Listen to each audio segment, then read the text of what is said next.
Okay, so today is, well, more serious than normal. So Law by Mike, who is basically like the internet's lawyer, you could say, also famously known for, well, suing Roblox.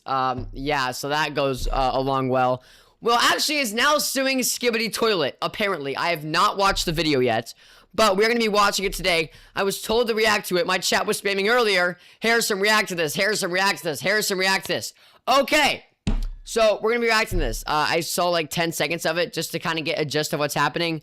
But we're going to react to the whole thing. I have no idea about the drama, no idea about the beef. So, we're going to see what it's about. See, I've literally has been announced. So I've literally only watched 20 seconds. Okay. Here we go, boys. I'm investigating one of the largest creator lawsuits in years. The creator of one of the biggest YouTube franchises, Skibidi Toilet, is supposedly being robbed and silenced. Another company claimed it owned the whole thing. Got real. Yo, thank you so much, Real Void. You're rich. Yo, what up, Rise ZRB? Yo, you're literally rich, bro. You're literally rich, bro. You're rich, you're rich, you're rich. Thank you so much, dude. Episodes removed from YouTube and sent an email with a threat. Negotiate by tomorrow or the whole channel will be deleted. Now a settlement has been announced, but it still leaves multiple questions unanswered. So I'm interviewing someone who says they have evidence, going through the court filings myself, and by the end, I'll make the creator of Skibidi Toilet a personal offer. It starts with the amount of money Skibidi Toilet is worth. Across YouTube, Skibidi Toilet videos got roughly 65 billion views in 1 year alone. Oh, at conservative ad rates, that kind of traffic can mean hundreds of thousands of dollars a month from YouTube. Then there's the brand side, toys and major retailers, an official Fortnite skin, and a movie reportedly linked to Michael Bay. The exact value Famous of the Cow. Oh my gosh, what's up? You should stream CS2? Maybe. Hard to know, but it's likely worth millions. Hi, and Reese. all of that started with one creator, Alexei Gerasimov.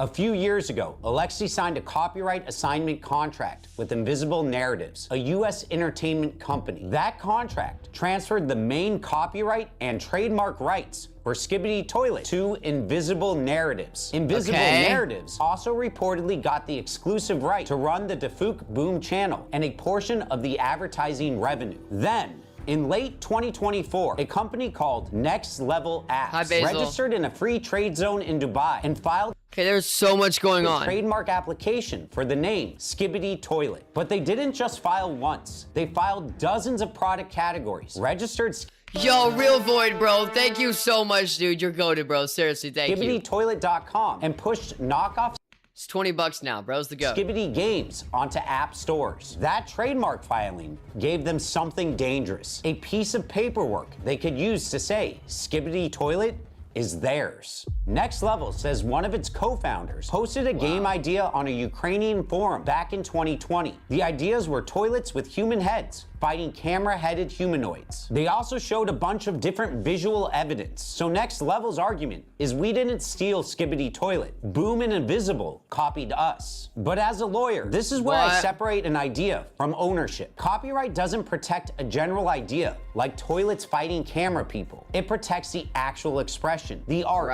characters, videos, and story that were created. And Next Level's early materials appear different from what Alexei actually made. So this ownership argument seems weak. Later we'll discuss how Alexei has been silenced and how most fans believe something sinister may be going on. But next is the scary part. Next Level submitted this form claiming it owns Skibidi Toilet. It's a DMCA takedown notice. It's a legal tool used to tell a platform, this video stole my work. So if someone re-uploaded the entire B movie to YouTube, the creator of the movie could say, hey, that's not yours, that's ours. Please take it down. And then YouTube would then have the creator take it down. At the bottom, it says something like, I declare under penalty of perjury that I am the copyright owner. That means you're legally swearing it's true, but the system doesn't check whether it's true before the video comes down. YouTube has a strong legal incentive to remove the content once the form arrives. Under the DMCA, platforms get something called a safe harbor, meaning they usually won't be blamed for a user's copyright infringement if they remove videos quickly after a valid takedown notice. So if the form looks valid, YouTube usually removes it first and asks questions later. So the system runs on a dangerous assumption that the person filing the notice is telling the truth. So YouTube treated the claim like it was real and removed access to Skibidi Toilet Season 25. the all-episode video for that season. Wow. Once that worked, Next Level followed up with something even more aggressive.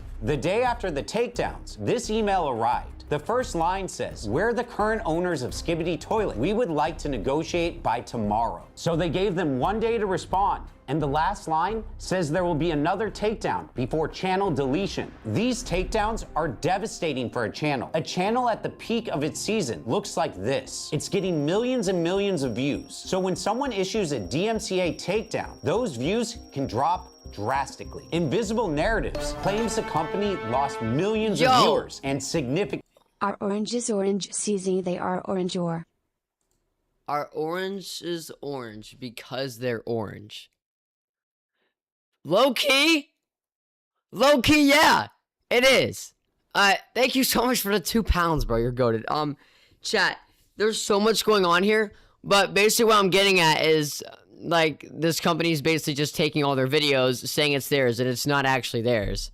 And so they're having Skibidi Toilet remove every single, well, at least a lot of their videos, and they're just threatening a ton of legal action on them. Ad revenue. What makes it even worse is while the real Skibidi was losing millions of views, Next Level started posting knockoff games and clips. And when Invisible Narratives allegedly tried to take down those knockoff uploads by filing their own copyright takedown forms, Next Level filed counter notices to protect the fakes. Yeah, It was extremely messy. A federal judge in Northern California looked at the whole case, then granted an emergency temporary restraining order, which is a court order meant to stop someone before more damage happens. Judges don't give emergency orders very often. Emergency relief means the court saw a serious risk of harm before the normal process could play out. That's a major early win for Invisible Narratives. But then the judge turned the emergency order into something stronger, a preliminary injunction. That basically means a longer lasting restraining order. Next Level violated it anyway. YouTube took down episode 77 because of an old takedown request that Next Level never pulled back. The episode stayed offline for 57 days. The court found Next Level in civil contempt, and they had to pay $160,000. So what?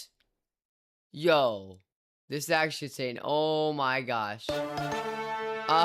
Thank you again, Real Void. Oh my gosh, dude, you're Plate crazy. is in love with 67 Nita from Steal a Brain Rot. Legally, Invisible Narratives was winning the early fights. But that brings up a stranger question. Where was the guy who actually made Skibidi Toilet? The federal lawsuit is Invisible Narratives versus Next Level Apps. Alexi's name isn't on it. He's not a plaintiff. Legal standing means you have the right to bring the lawsuit yourself. And when you give someone else your copyright, you usually give them the right to protect it in court too. That means Alexi likely couldn't sue Next Level and couldn't file his own takedowns. He probably gave up those rights when he signed the contract. And this is where I have two opinions at once. Legally, I get why Invisible is the plaintiff. It owns the assigned rights. It's the cleanest party to sue. But personally, I also think fans are right to care about Alexi. Fans didn't subscribe to a copyright assignment. They subscribed to Alexi's style, his weird humor, and the world he built one episode at a time. True. Then,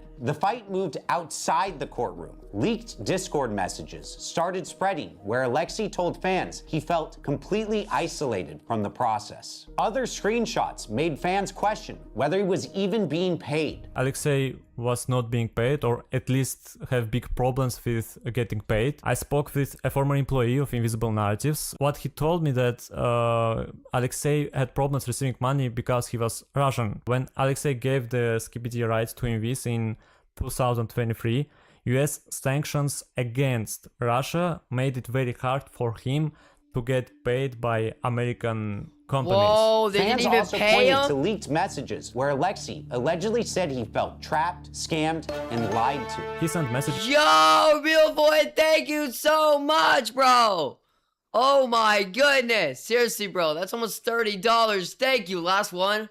Bro, thank you so much, dude. To some YouTubers and saying that he was not being paid and was almost broke. He also said that he lost control of his YouTube monetization in 2024. So if that is true, then he basically lost his main income from the channel. Recently, Invisible Narratives renamed his YouTube channel from Defuk Boom to just Skibbity, with no announcement from Alexei. Fans noticed extremely quickly. The hashtag #BringBoomBack started trending, with thousands of posts demanding Alexei get creative control back.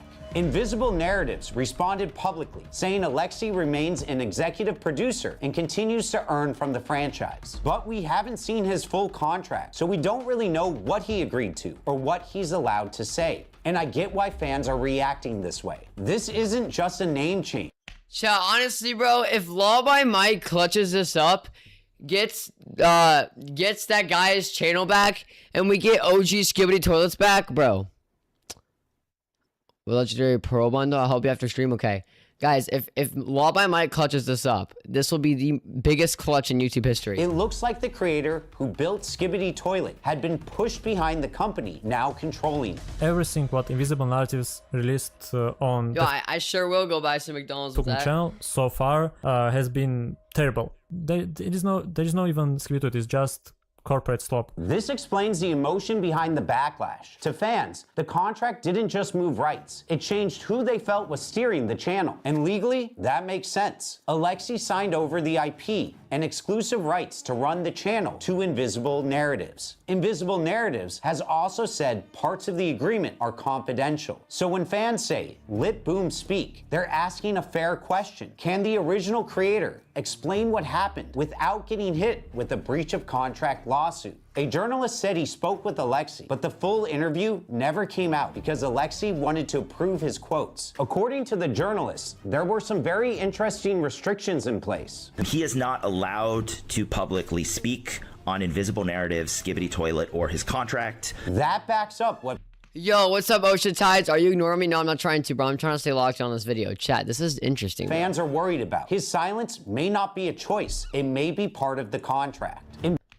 Wait, so basically they're saying they on his contract it was like, yo, you say nothing, we'll pay you to do it, but then allegedly they're not paying him. Invisible also says it didn't tell Alexei to stay quiet. It says it encouraged him to speak, at least to trusted creators. But one screenshot Invisible published shows Alexei saying he was staying inside boundaries that were safe for him legally and reputationally. But the question remains, what can Alexei actually say without violating his agreement? Do you think Alexei needs a lawyer? Yeah, I think he definitely needs a lawyer. Fans deserve a clear answer, and Alexei deserves a chance to speak for himself. So Alexei, if you're watching this, you may have signed something that prevents you from publicly discussing aspects of your contract. But I got good news for you. No one can keep you from talking to a lawyer. Reach out to me. We can see if there's a legal way to help. But this is where the story starts to feel backwards. Well, Yo, Jax Ranks, thank you! Jax_Ranks has become a member.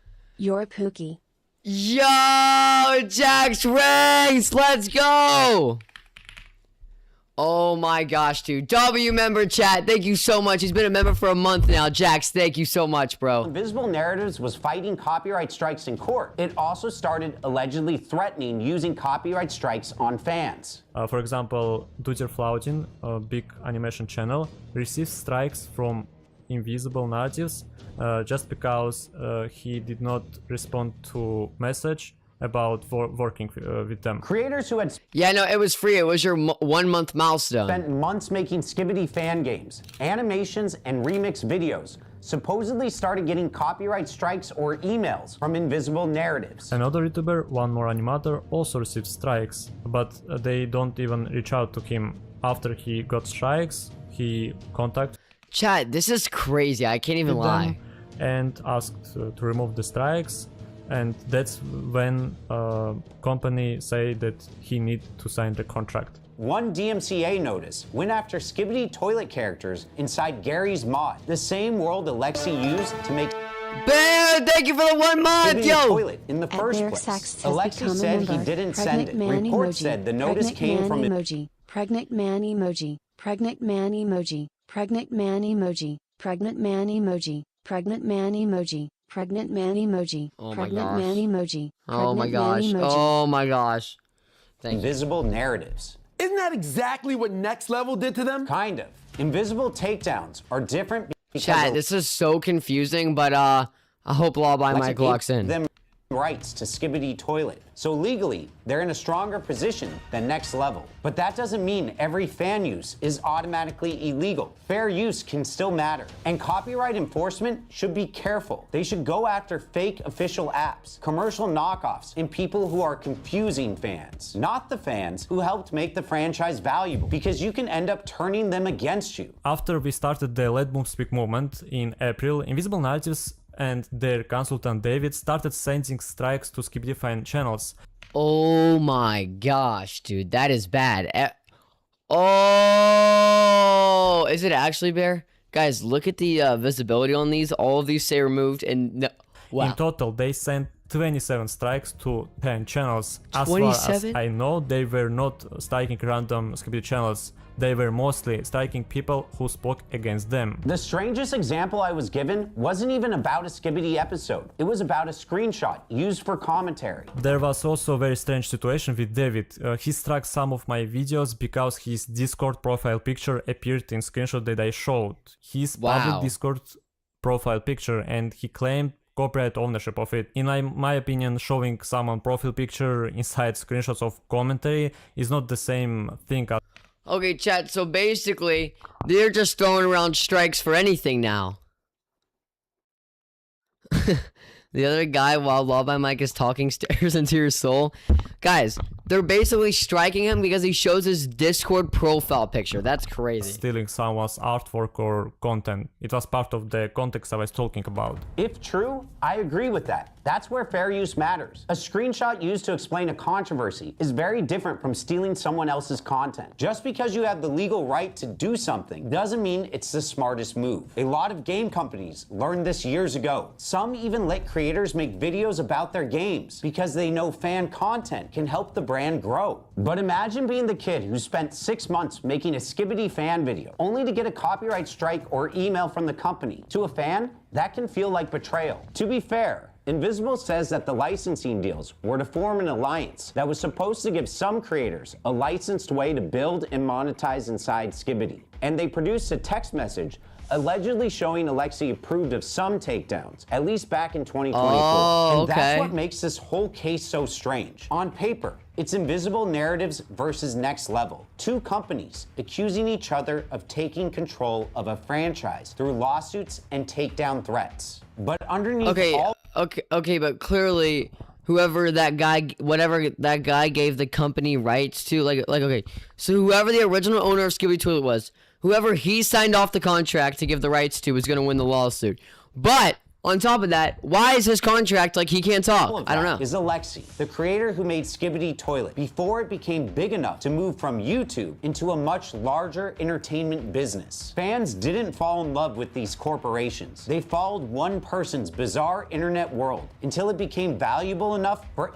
Okay, he's not blinking. Wait, why are you guys right? Chat.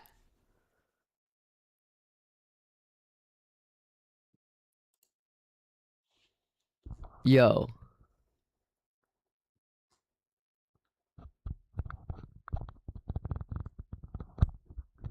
Chat. It's AI. Everyone else to fight over. He's and blinking. Now the fans are caught in the middle. Copyright law is supposed to protect creators. It's not supposed to punish the communities that helped support them. So my hope is that this video brings attention to what's happening, pushes everyone involved to stop abusing takedown notices, and reminds Invisible Narratives what fans are actually asking for. They don't want a brand statement. They want to hear from Alexei. Oh my gosh, chat. Well, there's Law by Mike's controversy. Oh boy. Oh boy. He is blinking. Yeah, he's definitely blinking. You're right, Jax. Chat. This is interesting. I gotta say, this is definitely something. If Law by Mike actually talks to him, I think Alexei, I think is his name. I think he should get the rights back. Are you Stake V2? I don't know, bro. Check video mentions. Okay, I don't even know what I think, bro. There's the controversy. I don't even know, bro. This is all crazy. Isn't doing nothing. He just looked up a ChatGPT script. Nah, Law by Mike's a go. I don't know about that. Chat. I don't know, bro. This is definitely gonna be interesting. I guess we will see what happens. There's the lore on Skibidi Toilet. I guess there's a lot of corporation battle going on, which, by the way, is bad. Which is why it's bad for anybody that creates something as viral as Skibidi Toilet to just give it off. But hey, he did, and must have not read the contract. Now he allegedly can't talk. Everything is alleged, guys. This whole video is alleged. I don't know. Imagine this gets taken down. This video is alleged, chat. Everything in this video is alleged. I don't know if it's true. Just listening to Law by Mike. Thank you for watching. You guys have a great rest of your day. Hit the sub button if you haven't, and I will see you guys next time.